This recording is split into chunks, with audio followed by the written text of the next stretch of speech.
A paz do Senhor Jesus a todos, com o coração muito cheio de alegria, de reverência, que a gente inicia mais um encontro aqui. Amém, um privilégio. Pois é, e para quem já acompanha a nossa caminhada, sabe muito bem que hoje o podcast EBD Fiel apresenta mais um resumo das lições da editora Betel. E olha, o nosso foco de hoje traz uma urgência tremenda, sabe, para os nossos dias. A urgência é gigantesca. Exato, nós vamos mergulhar na lição 6, discernimento espiritual, a sabedoria divina em tempos de engano, fortalecido pela fé para combater o medo com coragem. Mas antes de entrarmos de cabeça nesse conteúdo, eu deixo aqui um convite que é muito especial e, claro, bem pastoral. Isso, participem com a gente. Sim, acompanhem, compartilhem e divulguem este conteúdo lá no nosso Instagram, no TikTok e também no YouTube. É um gesto muito simples, né? Mas tem dois grandes propósitos que aquecem muito os nossos corações. O primeiro é fortalecer a nossa amada escola bíblica dominical e o segundo, que é ainda maior, é espalhar a palavra de Deus para alcançar cada vez mais vidas que precisam de luz, né? Com certeza, porque a missão deste nosso estudo aprofundado hoje não é apenas repassar informações históricas da Bíblia, sabe? A gente quer resolver um grande mistério espiritual. Mistério? Como assim? É que, pensa bem, por que pessoas tão inteligentes, crentes fiéis, cheios de boas intenções, caem em golpes espirituais? Nossa, é uma ótima pergunta. Acontece muito. Acontece o tempo todo. Então, para entender isso, nós vamos analisar textos sagrados que atravessam os séculos. Vamos passar pelas histórias de Neemias, depois os reis de Israel lá no Antigo Testamento e vamos chegar até as cartas aos Coríntios e o Evangelho de Mateus. Uau, é uma jornada em tanto. Sim, e o objetivo central é extrair lições práticas, sabe? Sobre como identificar e lidar com falsos profetas. A gente precisa proteger o rebanho do Senhor daqueles que ameaçam a sã doutrina. E quando a gente fala, de falsos profetas, é muito comum que quem nos ouve pense imediatamente na internet, nos falsos mestres que a gente vê o tempo todo nas redes sociais. É o que vem à mente. Certo, vamos desempacotar isso. A lição mostra que esse projeto de engano é muito antigo, não é de hoje. A grande pergunta que fica é como essas mentiras conseguiam ser tão destrutivas na história do povo de Deus séculos antes de existir um celular ou a internet. A advertência vem de muito longe justamente porque o engano, muitas vezes, ele não operava nas sombras. Ele era institucionalizado. Como assim, institucionalizado? Pega o Antigo Testamento, por exemplo. A gente tem aquele confronto épico em 1 Reis 18. O profeta Elias precisou enfrentar 850 falsos profetas de Baal e Aserá. 850 contra 1 é surreal isso. É um número absurdo. E o detalhe psicológico e até político aqui é que eles eram financiados pelo próprio governo, pelo rei Acabe e pela rainha Jezabel. Nossa, então era dinheiro público bancando a falsa profecia. Exatamente. A falsa profecia tinha o apoio oficial do Estado.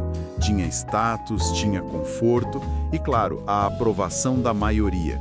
Imagina a pressão psicológica de ser o único a falar a verdade contra 850 vozes que só dizem o que a liderança quer ouvir. Tem que ter muita convicção. Muita.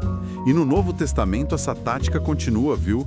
A gente vê o mágico Elimas resistindo duramente à pregação do apóstolo Paulo, tentando desviar a fé das autoridades. E temos também a carta à igreja de Tiatira no Apocalipse, que repreende a congregação por tolerar uma falsa profetisa. A famosa Jezabel de Tiatira, né? Essa mesma. Ela ensinava e seduzia os servos de Deus a pecarem. E a igreja ali tolerando. Sabe, lendo o material para esse nosso estudo, uma história do Antigo Testamento me deixou absolutamente perplexa. É aquele relato de 1 Reis, capítulo 13. Essa história é um alerta doloroso. Muito doloroso. Para quem está sintonizado agora e não lembra, a gente tem um jovem profeta, um homem de Deus real, que foi usado poderosamente para profetizar contra o altar do rei Jeroboão. Ele obedece a Deus de forma incrível no começo. Ele até recusa o banquete do rei, né? Sim, recusa banquete, recusa os presentes, as recompensas e vai embora pelo caminho certo do jeito que Deus mandou. Mas aí é que a tragédia acontece. um outro profeta, um homem mais velho, vai atrás dele e traz uma falsa profecia. Ele chega e diz algo do tipo: um anjo me falou pela palavra do Senhor para você voltar e comer na minha casa. É uma armadilha perfeita. Perfeita. O jovem acredita, desobedece a ordem original que Deus tinha dado a ele, e o resultado, ele termina sendo morto por um leão no caminho de volta. Uma consequência letal. É de cortar o coração. E o que choca aqui é a mecânica do engano. Sabe, para quem nos ouve, a mentira não veio de um inimigo declarado. Não foi o rei mau que enganou ele. A mentira veio de alguém que também carregava o título de profeta. Esse é o ponto crucial. O jovem profeta estava com a guarda altíssima contra o rei, contra o sistema secular, mas ele simplesmente baixou a guarda quando a mentira veio com uma roupagem religiosa. Veio de dentro de casa, por assim dizer. Exato. E é por isso que a Escritura nos dá ferramentas tão precisas para não cairmos nessa armadilha. O que é fascinante aqui é que a lição nos ensina a avaliar qualquer profecia sob 3 aspectos inegociáveis. Quais são eles? A origem, o conteúdo e o fruto. Primeiro, a origem. O verdadeiro profeta, ele fala porque foi comissionado por Deus. Ponto. O falso profeta, ele tira a mensagem da sua própria imaginação ou dos seus desejos, ou pior, de espíritos enganadores. Bom, o conteúdo de toda a palavra autenticamente divina é obrigatoriamente confirmado pela Bíblia como um todo. A mensagem exalta a santidade de Deus, chama o povo ao arrependimento sincero, promove a justiça. Se a mensagem só serve para massagear o ego humano e simplesmente ignora a cruz, aí é alerta vermelho. Alerta vermelhidão máxima. E por fim tem o fruto, que se prova no tempo. Onde a profecia é de Deus, a gente vê conversão verdadeira. A gente vê vida. Onde é falsa, vemos vaidade, a acomodação com o pecado e a mercantilização do sagrado. Nossa, mercantilização do sagrado. Deixa eu traduzir essa expressão para a nossa realidade de hoje. Basicamente, a gente está falando de transformar a fé cristã num modelo de negócios altamente lucrativo, né? Vender promessas, cobrar por revelações, é transformar o púlpito num balcão de comércio. É o pior das barganhas. É triste. Isso me lembra daquele autor mencionado na lição, William Barros. Ele fala algo em 2022 que é um alerta gigantesco. Ele diz que hoje nós vivemos o cumprimento exato de 2 Timóteo 4, onde Paulo avisa que as pessoas teriam coceira nos ouvidos. Buscando quem fale o que elas querem ouvir. Sim. E o William Barros pontua que fábulas absurdas ganham status de verdade através de pseudo-especialistas. E se a gente pensar em como funcionam os algoritmos das redes sociais hoje, gente, é exatamente essa mecânica. É uma inteligência voltada para o engano. Sim, o algoritmo entende o que agrada o nosso ego, o que confirma os nossos preconceitos e cria uma bolha. Uma bolha onde a gente só ouve aquilo que é confortável. A mentira ganha um aspecto super científico ou super espiritual e a pessoa consome aquilo feliz da vida. É uma análise cirúrgica dessa nossa geração. O avanço do mal nos nossos dias, ele se tornou extremamente intelectual, sabe? E muito sedutor. O apóstolo Paulo advertiu lá atrás que muitos apostatariam da fé, dando ouvidos a doutrinas de demônios. Doutrinas de demônios, é forte isso. É forte porque é real. O objetivo do inimigo é relativizar a verdade para confundir a nossa consciência. Ele quer que as pessoas substituam o evangelho do arrependimento, que dói na carne, por um evangelho de autoajuda espiritual. Por isso Jesus avisou lá em Mateus 24, acautelai-vos, que ninguém vos engane. Mas, se a gente pensar bem, se o falso profeta e a mentira espiritual são tão destrutivos assim, por que tantas pessoas genuínas, que amam a Deus, não percebem a armadilha de imediato? Como que esses lobos se camuflam tão perfeitamente nas nossas congregações? A resposta definitiva está nas palavras do próprio Cristo, em Mateus 7,15. Ele os descreve exatamente assim, como lobos disfarçados de ovelhas. A camuflagem é a chave de todo o sucesso deles. Sabe, é tipo um vírus de computador moderno. O vírus, ele não tenta quebrar a tela do seu monitor com um machado. Ele chega disfarçado como uma atualização super importante do sistema ou um e-mail de um amigo de confiança. Ele não arromba a porta. Ele pede permissão para entrar, né? Exatamente. Parecendo algo em que a gente já confia. Uma excelente analogia. E a lição destaca 3 características centrais desse vírus espiritual. A primeira é que eles distorcem a palavra de Deus. Lá em Gálatas 1:8, Paulo é radical. Se alguém pregar outro evangelho, seja anátema, maldito. O falso profeta pega verdades bíblicas e as tira de contexto completamente. É a meia-verdade que vira uma mentira inteira. Exato.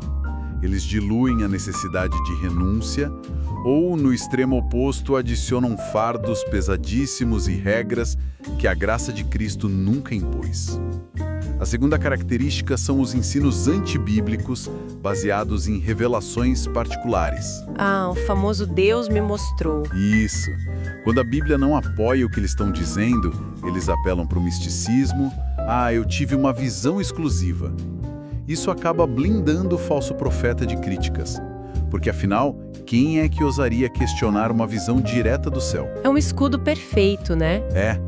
E a terceira característica são as obras más disfarçadas de piedade. Eles usam aquele manto da religiosidade para esconder ganância, esconder imoralidade ou só um desejo enorme de poder. Aqui é onde a coisa fica realmente interessante. Porque eu sei o que muita gente que está acompanhando o nosso estudo deve estar pensando agora. O quê? Preciso fazer essa pergunta por eles. E os dons espirituais?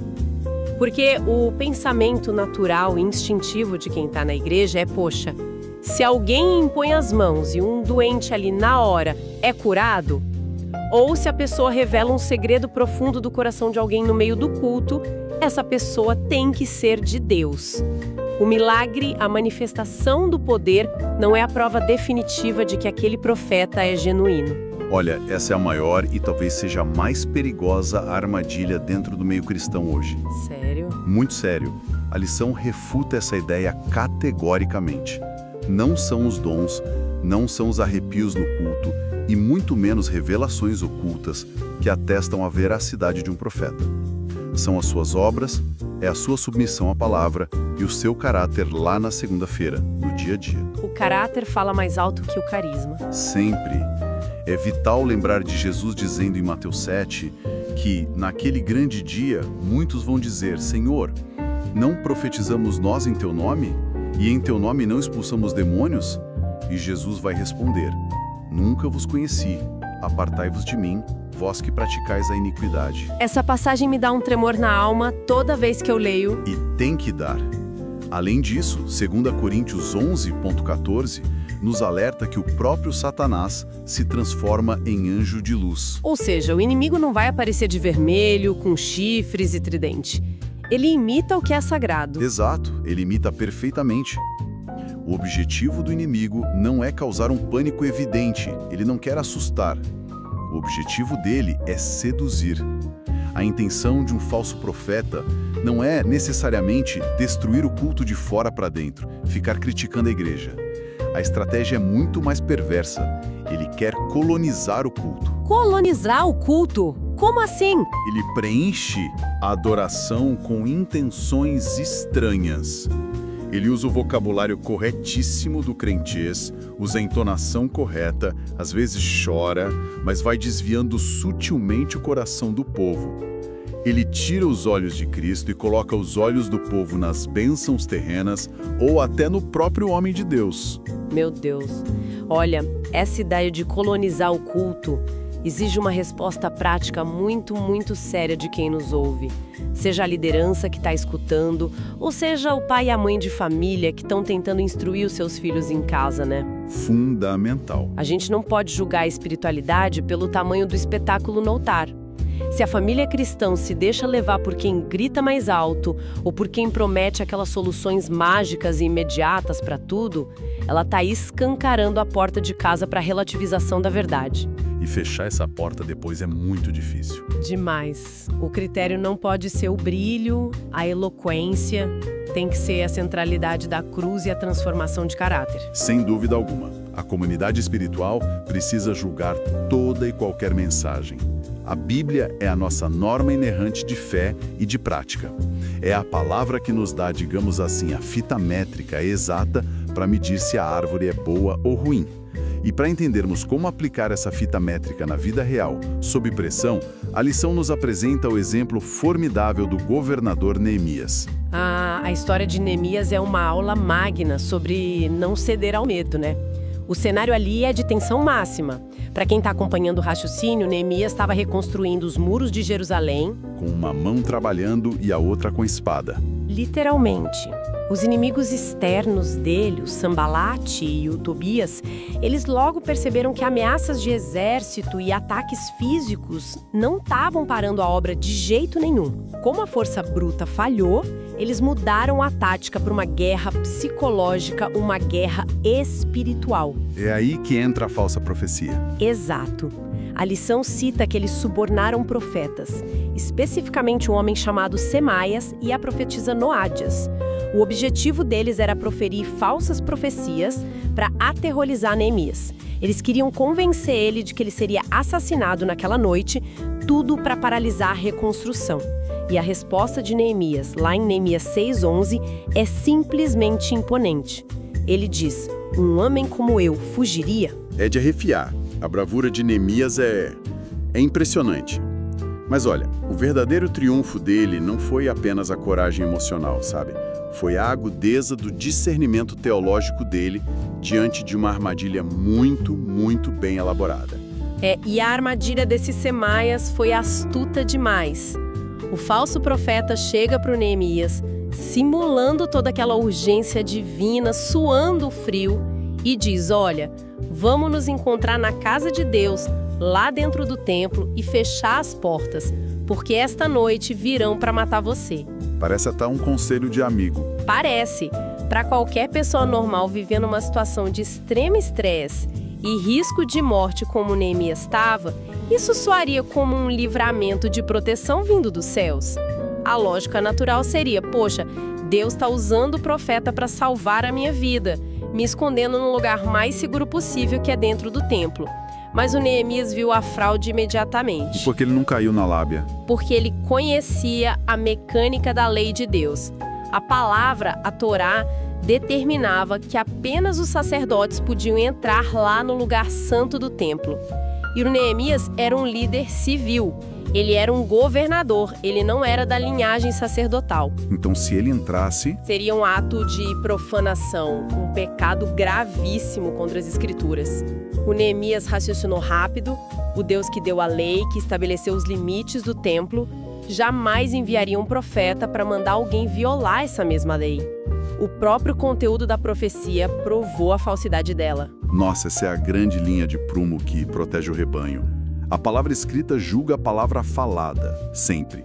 E isso nos traz a um ponto teológico da lição que é absolutamente fundamental, sobre o real propósito da profecia na igreja. Baseado em 1 Coríntios 14.3, a profecia bíblica autêntica tem 3 funções muito claras: exortar, edificar e consolar a igreja. Exortar, edificar e consolar. Isso.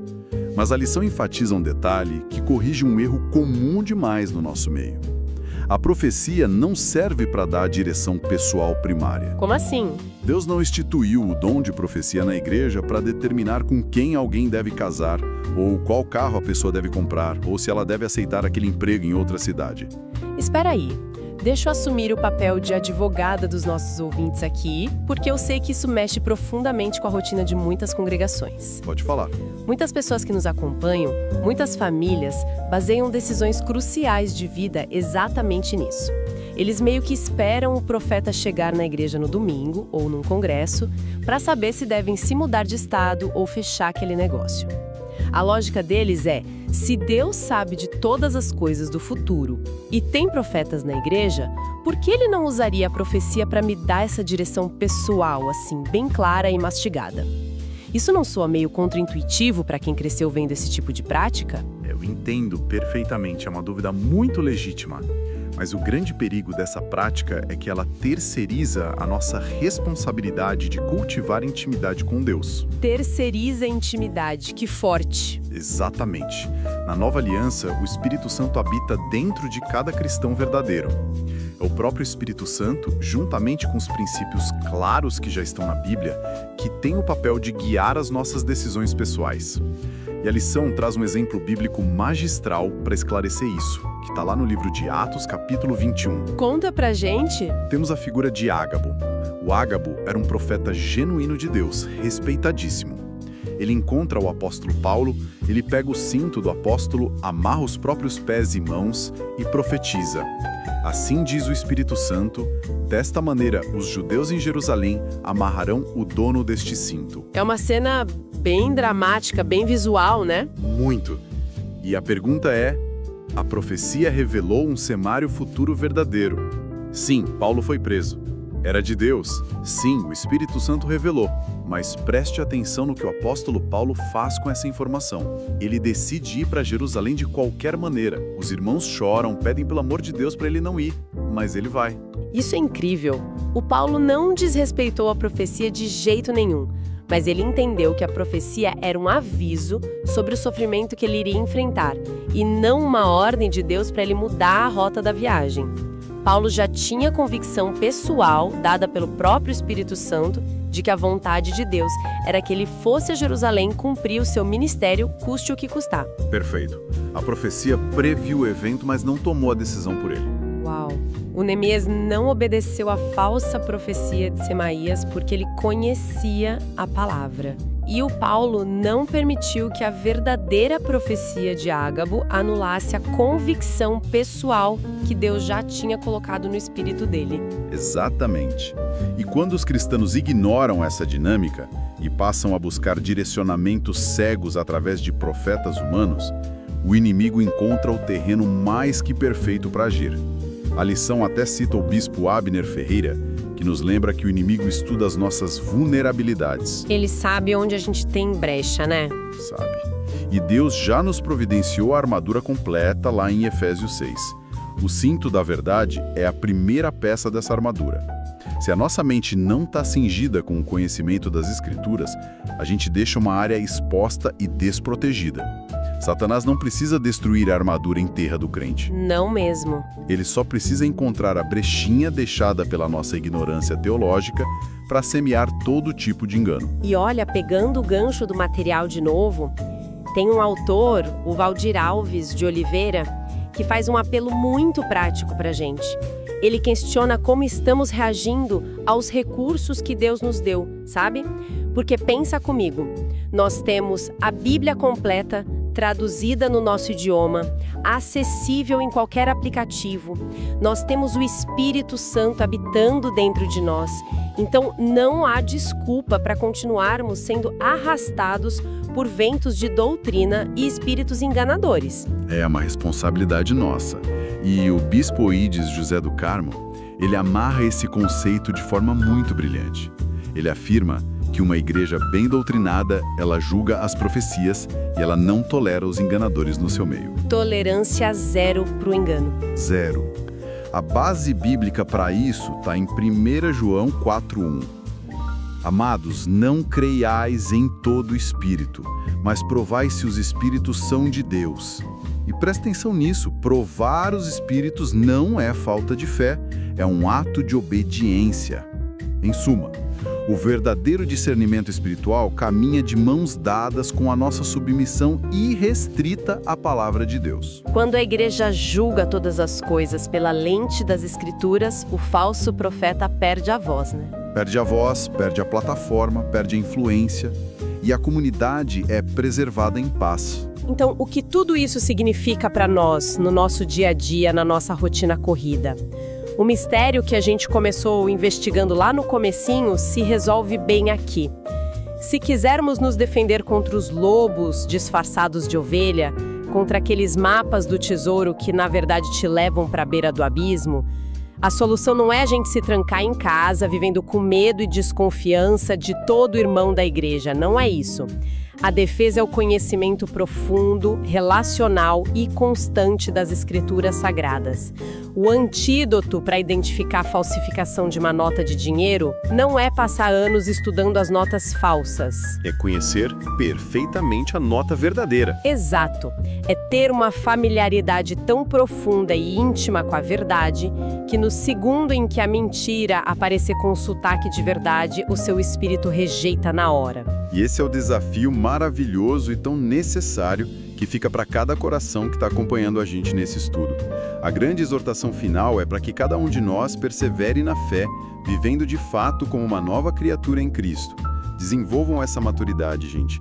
O hábito de testar cada ensino que vocês ouvem. Cada vídeo no TikTok, cada sermão na internet. Cada mensagem de púlpito. Coloquem tudo, sem exceção, na balança inerrante da Bíblia Sagrada. A sabedoria divina nestes tempos tão difíceis exige que nós nunca, em hipótese alguma, troquemos o senhorio transformador e real de Jesus Cristo por fábulas humanas. E tem muita fábula por aí, viu? Demais! Não podemos trocar Jesus por atalhos místicos ou por aquelas promessas super vazias que só servem para afagar o nosso ego. O Evangelho da Cruz exige renúncia. Ele dói na nossa carne, mas é o único, absolutamente o único caminho que conduz à vida eterna e à verdadeira liberdade. Amém! Que conclusão inspiradora para selarmos o nosso estudo profundo de hoje. Olha, meu coração já está transbordando e eu já estou com uma expectativa gigantesca para o nosso próximo encontro.